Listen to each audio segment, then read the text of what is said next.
বুধবার কোচবিহার সেনাপতি চিলারায়ের 515তম জন্মজয়ন্তী। সেই উপলক্ষে বুধবার কোচবিহার ঘুঘুমারি সংলগ্ন কদমতলার মাঠে দিনটি উদযাপন এবং বিশাল জনসভার আয়োজন করল the greater Cooch Behar people's association.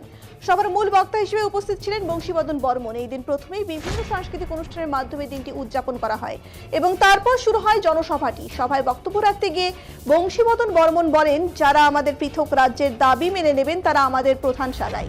এছাড়াও বেশ কিছুদিন আগে তার নেতৃত্বে পৃথক কোচবিহার রাজ্যের দাবিতে জিসিপি এর কয়েক হাজার সদস্য জোড়াই রেল স্টেশন অবরোধ করেছিল।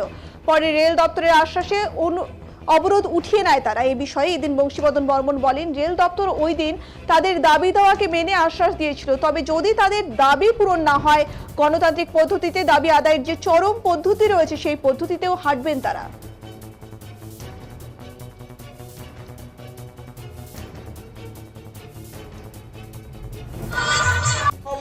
যেটাই আমার করি কম সেটাই সরকার করতে বাধ্য, তার নমুনে দেখবেন রাখছেন।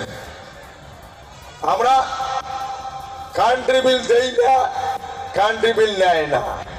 আমরা করছি আমার ভাষা মান্যতা দেওয়া খাবে, রাজ্য স্তর স্কুল দেওয়া খাবে, মাস্টার সহকারে দিতে বাধ্য। আমরা ইয়ার পরে চুক্তির যে বিষয়টা আছে, এই চুক্তিতে কার্যকরী করিবার পাই আমার কোনো কিছু অভাব থাকিবে নয়।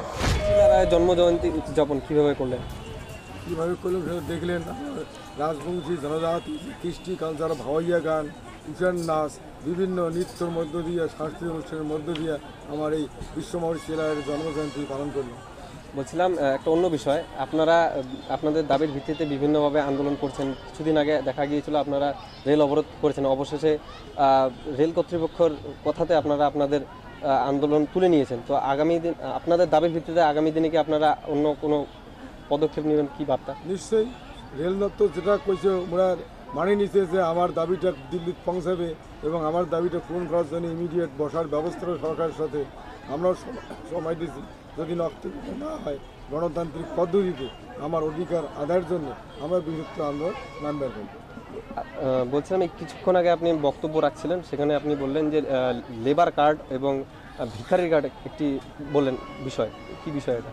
এটা একটা গতি দেখিয়ে ধারণা যে এক একটা সরকার আছে এক একটা তার সিস্টেম চালু করে এবং আমার এই টাকার মানুষের উপরে একটা বিভিন্ন প্ল্যান চাপে দেয়। যেটা বামফ্রন্ট বিরোধ করছে, কংগ্রেস বিরোধ করছে, এবার তৃণমূল যেটা করেন আগামীতে হয়তো যে সরকার আসবে তাই হয়তো ভিখারি বানিয়ে দেবে। এটা আনুমানিক একটা সাইকোলজিস্ট কথা আর কি।